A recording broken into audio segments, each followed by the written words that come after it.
Good morning, everyone. Good morning. As I like to say, God morning. I'd like to start today by lighting our candles. We've got the prayer consciousness flowing. We got some music to wake ourselves up, This weekend was a weekend to catch our attention with protests happening throughout the country and actually throughout the world. As I was in a Zoom call with Unity leaders this week, I said, how you doing? It's such a time in our country, and as one longtime Unity minister said, well, I'm Unity. I said, I'm with you on that. I'm Unity. I'm for unity. We all got the same color blood, right? We all got different fingerprints, don't we? So that we in unity are creating a consciousness that is living unity, and we've got to learn the way of that. We've got to learn the ways of nonviolence. We've got to learn to be able to talk with any in our midst and find a common ground. And one of the ways that we can do that right now, right here, is what we call our prayer consciousness. Prayer partnered with action. Prayer partnered with action. And the actions that we take, any one of us might be different from the person sitting right next to us. But we ask ourselves to listen within for divine guidance and to call forth the faith to live the conviction of those values and that guidance. And this month, we are also holding up the disciple James of Zebedee. James is the one in our Unity Metaphysics who represents really discernment, wisdom, judgment. So right now I invite us, as we light these candles, to light the values of this ministry. And so I'm going to ask for a little help with this. I got too many things in my hand. So I've got that for you. You're going to, Betsy, going to be the candle lighter. And then I have this over here. So that as the candles are lit this morning, I'm going to read the values that I find in the mission statement of this ministry so that we can be in the midst of storms, protests, challenges, change, and newness with these values. Go ahead. Unity Church of Rochester is a center. Let's hold up that value. We are a center from which worship and spiritual growth, prayer, support is occurring, right? So we light the candles of this value of being a center. We also light the value of the application of the Jesus Christ teachings. So we're discerning those all the time, putting them into practice. The great master, teacher of love, a teacher of nonviolence, the teacher that crossed political boundaries, the teacher that turned the tables in the religious rigidity of his time, the teacher that was going to touch the untouchables. We hold up that value in this ministry.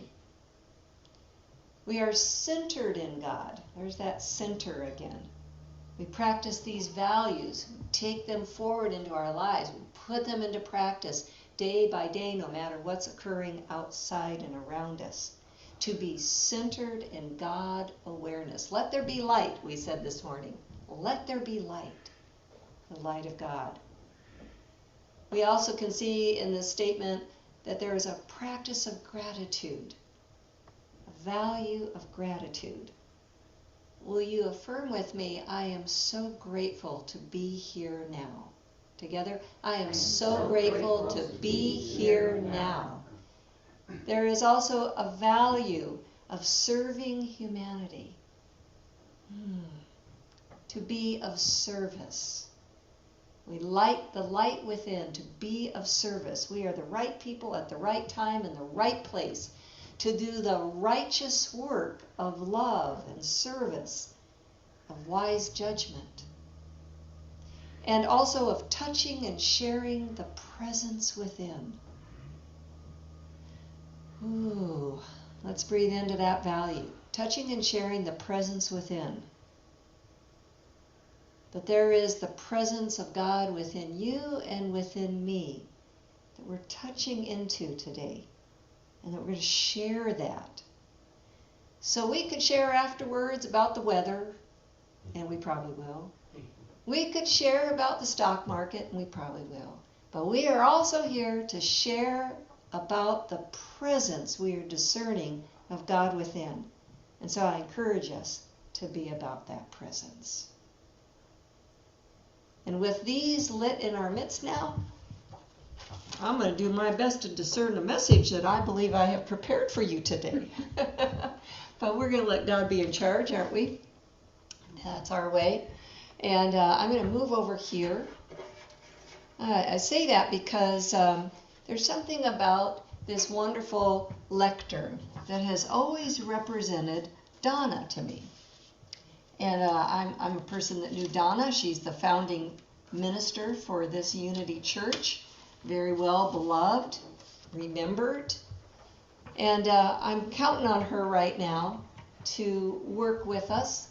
I'm counting on the spirit that she was, that was a pioneering spirit with the people that pioneered this ministry, to be that type of spirit now. So that as we come together, and Matthew, my husband Matthew, he's over in Windsor today, the two of us, it's kind of like an official beginning right now. We said that we would want to embrace this ministry as home church. So it's good to be home. I've been all the way to Minneapolis and back since I last saw you. I've been out, I don't know, Unity East, I've been all over the map. I've been traveling with tornadoes, I've been to Louisiana. Yeah, it's good to be home.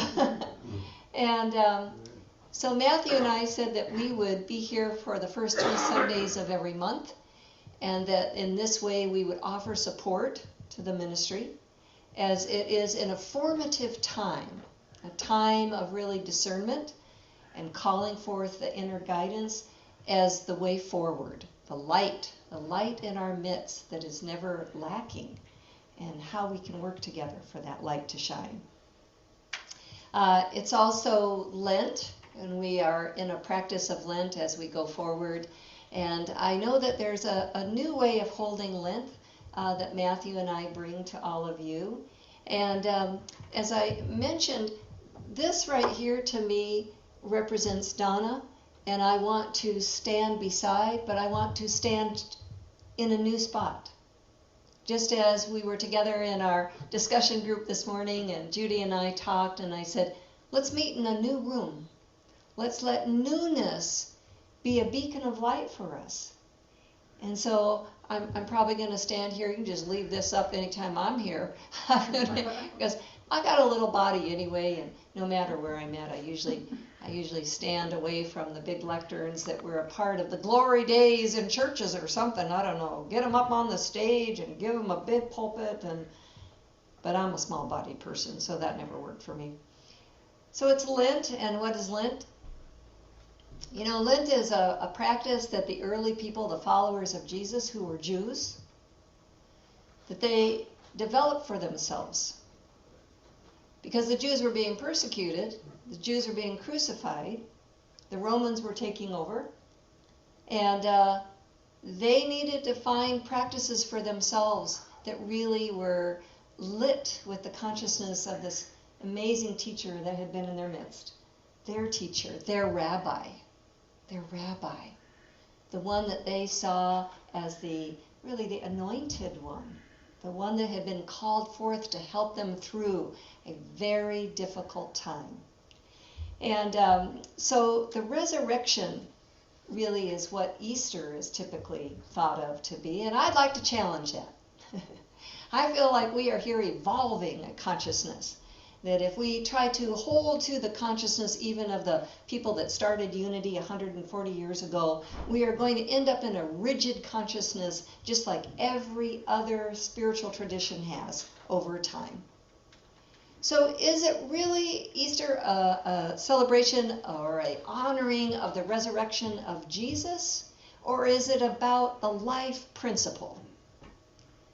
Is there something that we can call forth this year that helps us understand that this is a time of honoring a life principle. And when I look out at all of creation, I don't see anything being resurrected. Do you see last year's daffodils poking through the soil? No, there are this year's daffodils out here. Aren't they pretty? Do you see last year's tree right out this window? It's different. It's changed. It's drawing sap from deep within the ground. But the principle is new life, not resurrecting the old. There's no going back. And in this ministry, I would propose to us that we put our attention on that life principle, which is about new life. And that the notion of resurrection has been held for too long in Christianity. And I'm unity, by the way. I'm unity. So don't even hold me to Christianity. I am unity. At this point in my life, in being involved with unity for so many years, I claim unity. So we are going to create an ongoing exploration as we go forward now. It's really dedicated to that life principle in newness. And there's all kinds of examples of really the newness. Can you draw newness out of what was? Sure you can, just as the tree does.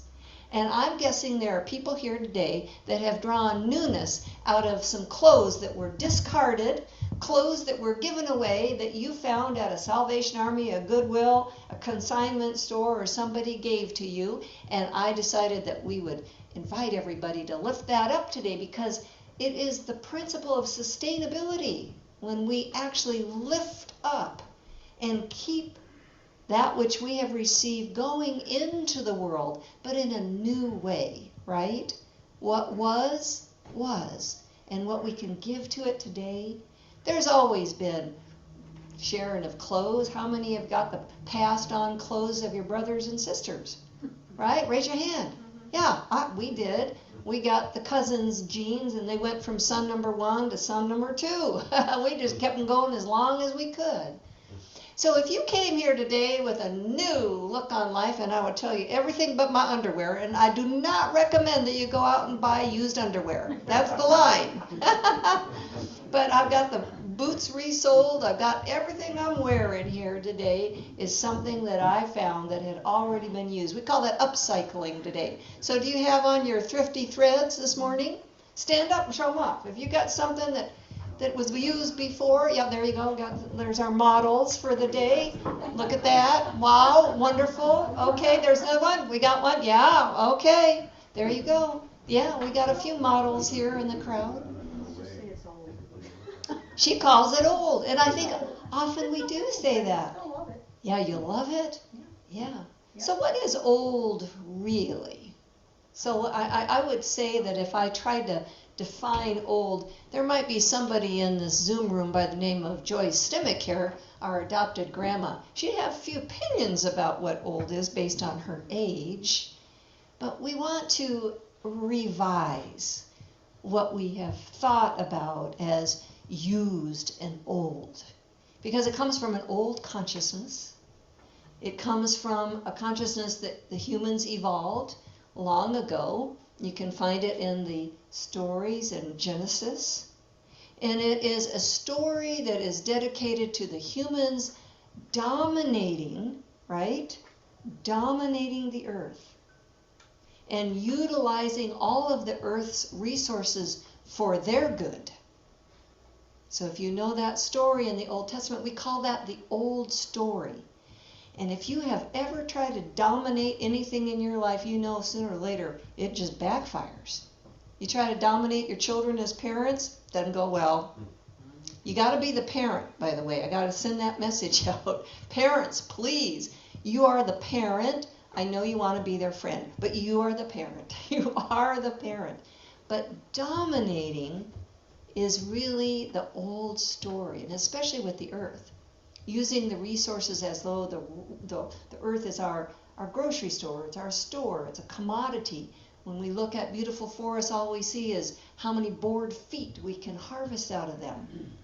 That is an old story, and it has led to many practices on this earth that are not sustainable. They're not sustainable for our human children. They're not sustainable for healthy air. They're not sustainable in so many ways. In fact, when Matthew and I were traveling to Louisiana, we went through some of those southern Midwest states like Arkansas and Mississippi, and I passed by this field. It was a field where cotton is grown. The only thing that's not like a field I have ever seen. And it's very flat. The terrain is very flat. We drove for miles and miles and miles and miles. And all I could see was these flat, black fields, because the cotton wasn't growing yet. And along the road, if there was a little bush or a little tree, they were dying, but that was rare. And we know that in the cotton industry today, and I aim for cotton as much as possible, but we know that the practices are to use chemicals on those fields. And we have to change that practice. We know that we cannot do that like we have and expect the water to be healthy for the generations to come. So friends, we're in a time of change and dilemma. We're operating out of an old story, and yet we are working with a life principle. And I know each of us feel this. We talked about it in the morning discussion group. You can have your old story, like the story of what's worked for you before, the belief and understanding that you had about God and how you met life and all those things you got out, all those classes and all those books. That's our old story. And the new wants to break through. The new wants to show us that there is a new possibility and a new life. That's the life principle that we live in. It's all around us. And so we want to ask ourselves, where are we in the midst of all of that? Are we feeling like we're going through a kind of breakdown experience? How many of you felt that within? Like, I am confused. I don't know what to do. This is overwhelming. I heard that word this morning. This is overwhelming. And nothing that I do seems like it's helping. That's what I call things are breaking down. But that is a part of the wholeness of life, and we can gain hope today, just as we can in the story of Jesus and Jesus' life, that there was something that wanted to break through. So the story that we're going to hold up in our midst today is the story of Jesus in the Garden of Gethsemane. Now, the Gethsemane garden was a place that had all these olive trees. What you may not know is the word Gethsemane means pressed oil. It's the oil press. It's the area that they had the oil press. And when we lift that into our own consciousness, we might relate to Jesus in this place of probably great beauty, who's praying. He is being tracked now. He has gotten the attention of the Roman rule and the Pharisees, the Jewish rule, and they're in cahoots at that point.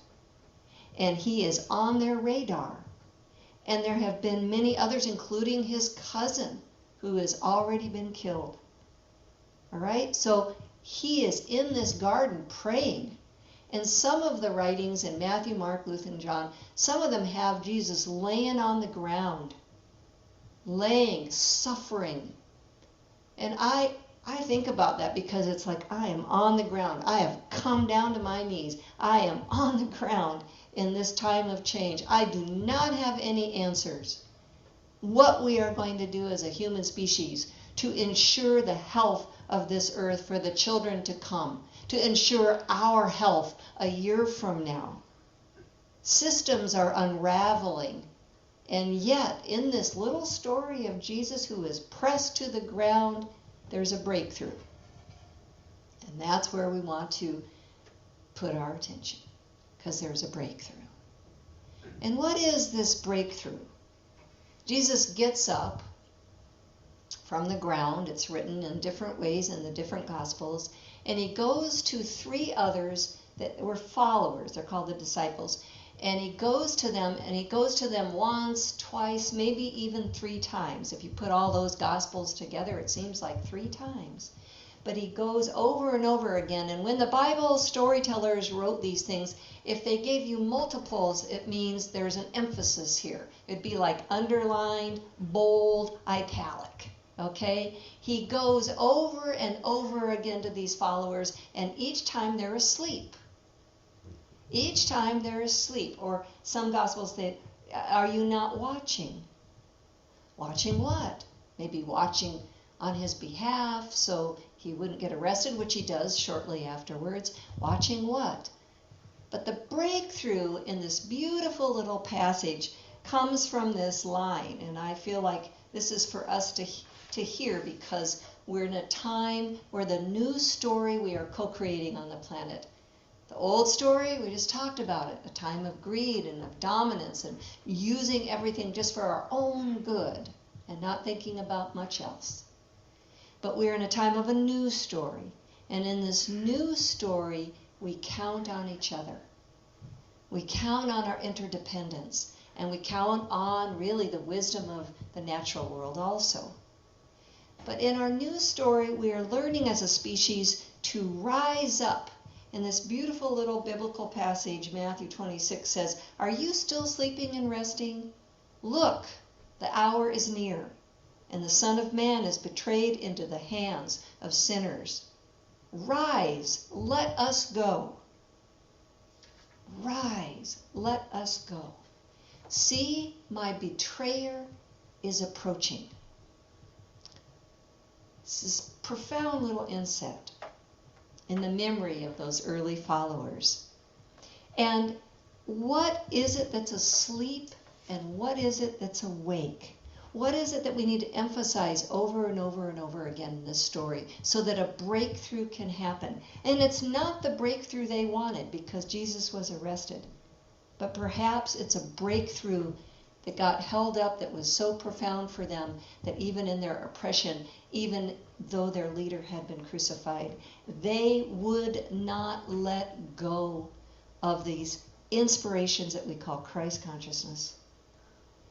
That they were not going to roll over and just say, okay, but they were going to prevail, even though there were those in their midst that were betraying the very people that were so faith-filled that they were followers. Who's asleep? In the recorded messages we have Peter, the disciple Peter. We have James, the son of Zebedee. And then we have John. These 3 disciples.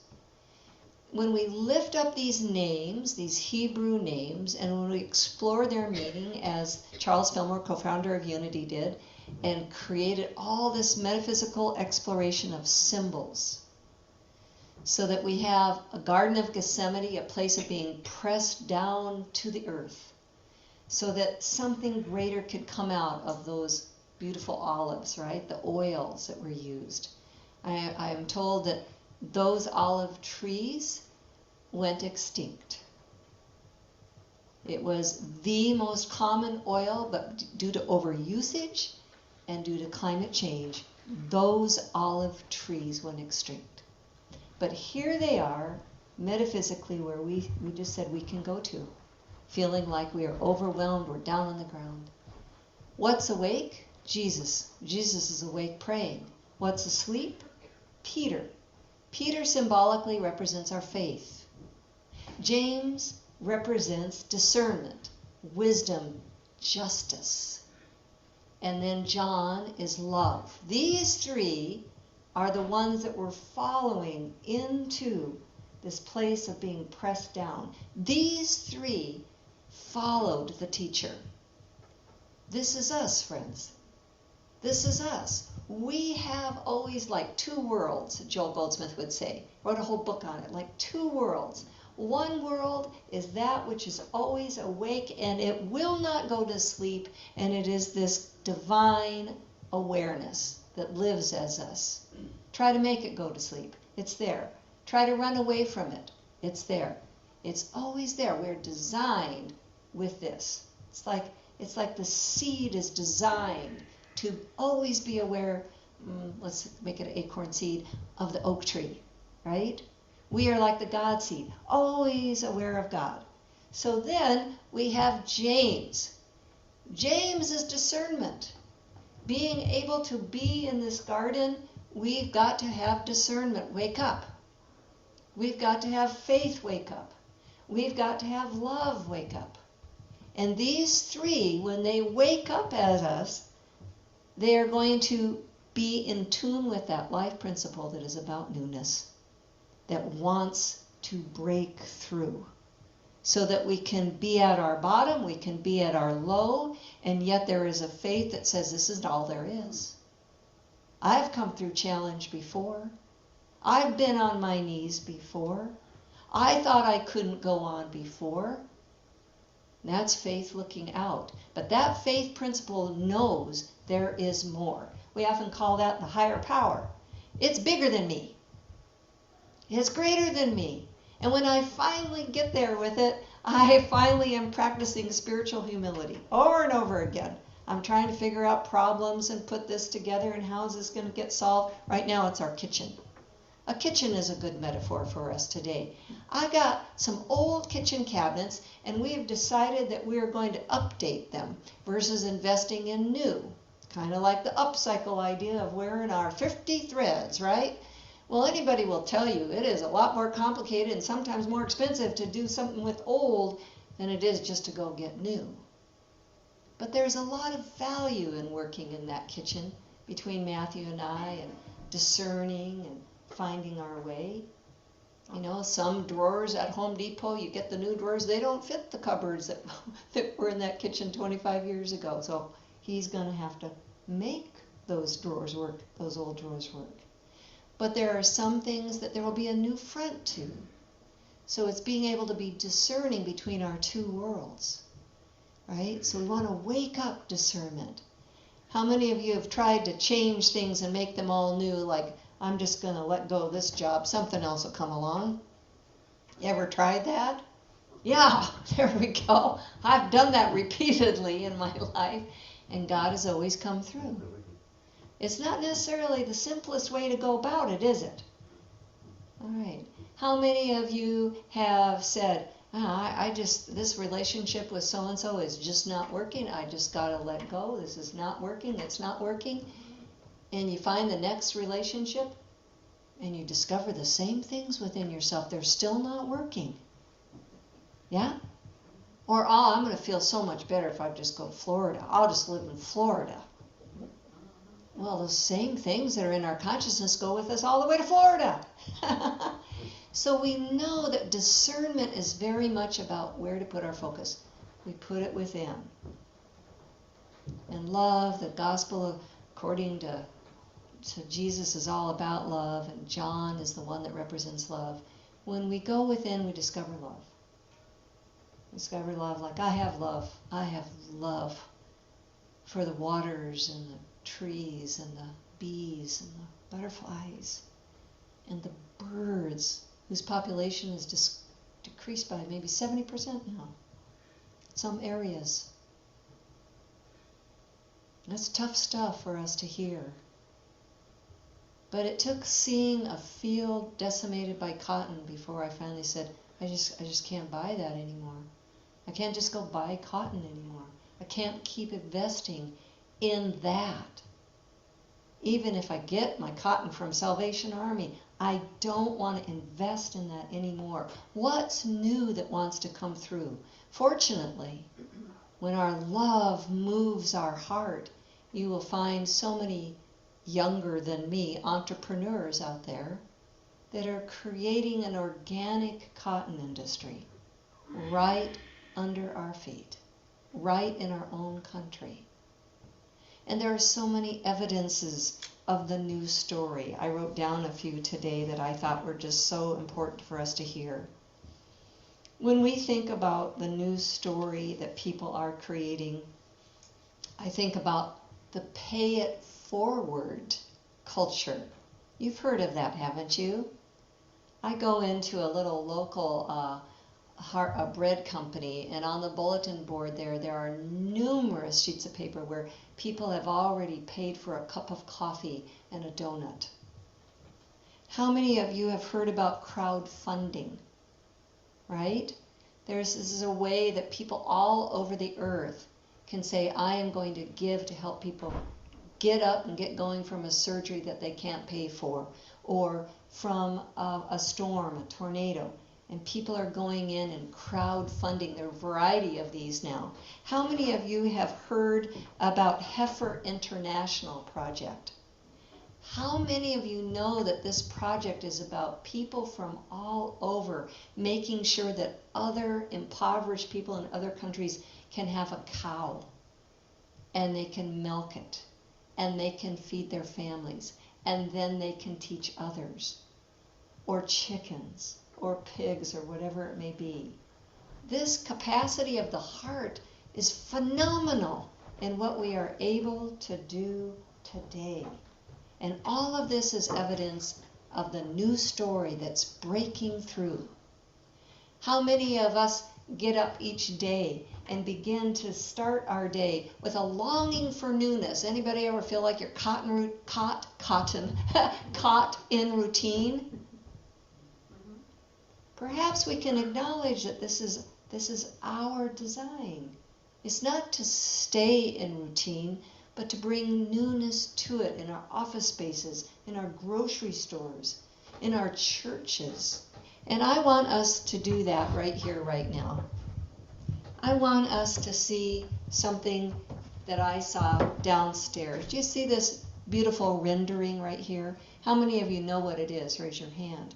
Our online friends probably can't see it very well, but it is the building itself that I'm standing in that took so much faith, so much discernment, wisdom, a sense of justice amongst people, and love that stepped forward to create this center for spiritual studies and living.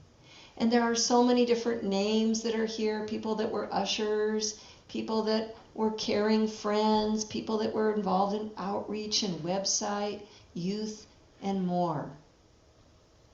It may be okay for us to put this now somewhere. It can be okay even to let it go. I'm not going to decide that for you.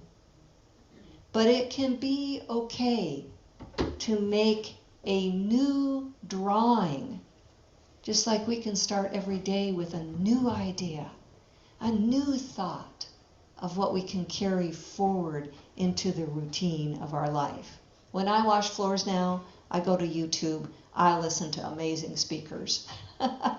When I get up in the morning and it's raining and cold, I got a couple songs that are my faves. And I put those on, and my attitude cannot stay rainy and gray and cold. You know what I'm talking about?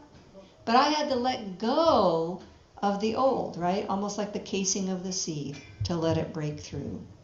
Two worlds. One, Christ consciousness always awake. The other world, that in us that we are waking up. And what does Jesus say? Jesus says, let's go. Rise up. Let's go. Not lay back down. That is not the Christ understanding. Not huddle over here in fear. That is not the Christ understanding. Not let somebody else figure out all these problems on earth. That was not the Christ understanding. Rise up in our families. Rise up in our neighborhoods. Rise up in our companies. Rise up. Let's go. But with everybody in our consciousness awake. Christ, through prayer meditation. Peter, our faith, right? Our conviction.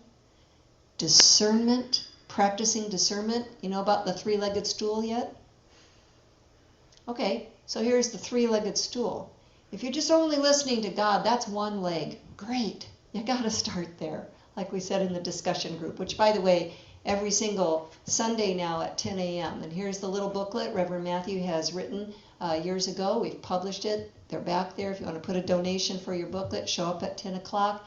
If our online friends really wish they could come to that, they should let the ministry know that you would like to show up at 10 also, and we can set up a Zoom option.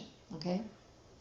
All right, so where was I? Three-legged stool. 1, God first. Get that discernment with God.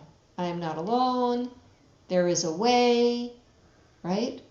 2, share it with a trusted friend, preferably somebody that is practicing a spiritual program. Because if your guidance is, I got to divorce that person, you're getting that from God, you might want to check in with a trusted person who has a spiritual program working for them. Okay? Because I don't think God could care less about whether you're divorced or married. God is love. Is love. Bring that into the relationship in a new way. See what happens. Let the life principle come through in a new way. And then the third, look for examples in Holy Scriptures. It doesn't have to be Christian scriptures. Those 3 legs on your stool will see you and me through with discernment. Okay, a 3-legged stool. I'm going to close and go into meditation now with some beautiful words. And these are the words of Martin Luther King Jr. Because I had a lady last Sunday come up to me and say, do you remember Martin Luther King saying, how long will it take? How long will it take for our lives to rise up so that we can meet what's going on with our body, our family, our checkbook, that we can meet it with love, meet it with faith, meet it with discernment? How long will it take in our society, in our country, for justice to occur? And Martin Luther King said these words. I know you are asking today how long it will take. Somebody's asking, how long will prejudice blind the visions of men, and I would include women, darken their understanding, and drive bright-eyed wisdom from her sacred throne? Somebody's asking, when will wounded justice, lying prostrate on the streets of Selma and Birmingham, and communities all over the South, communities all through our nation and through our world, how long will it be before they are lifted from the dust of shame to reign supreme among the children? Somebody's asking, when will the radiant star of hope be plunged against, don't you love this, the nocturnal bosom, this is Martin, of this lonely night, plucked from weary souls with chains of fear and manacles of death? How long will justice be crucified? You know, friends, if you think your prayers aren't working, just imagine Jesus in there praying and then a few days later being crucified. Think of that. Did his prayers not work either? Or is there something more for us to understand here? What's really being crucified? We'll answer that as we go along together. I have come to you this afternoon, however difficult the amount, however frustrating the hour. It will not be long. How long? Not long. How long? Not long. Because the arc of the moral universe is long, but it bends towards justice. Thank you, Martin. So let's close our eyes now in quiet meditation, meditative contemplation, which we are already embracing. And though we be laying down, pressed to the earth in our lives with what's going on in our bodies, our families, our neighborhoods, our countries, our jobs. Though we be praying, how long? How long? Though we be questioning, why is my faith asleep? Why is my judgment clouded? Why is love so small in the midst of so much need? And yet in all of this, we know that the Christ, the God, expressing in and through and as us, never sleeps. We awaken to this truth. Newness is breaking through. Goodness is breaking through. A new way is becoming obvious.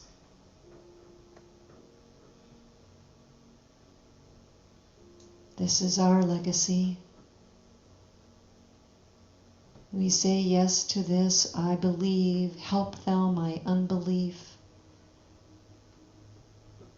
Thank you that I am here now. A greater truth, a greater principle is at work. Thank you, thank you, thank you.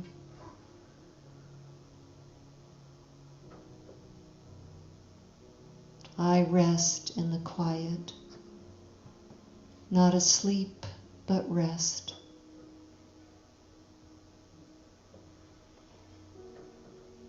That the new life may come forth and be revealed. Let there be light, let there be light.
May my prayer, our prayer, be true to the Christ indwelling, not my will, thy will. The principle for life, for all, thriving, for the children and their parents.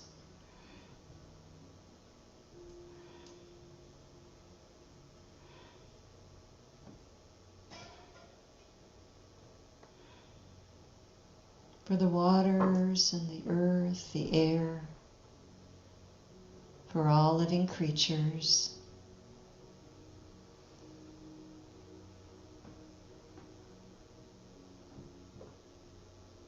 New life, our new story.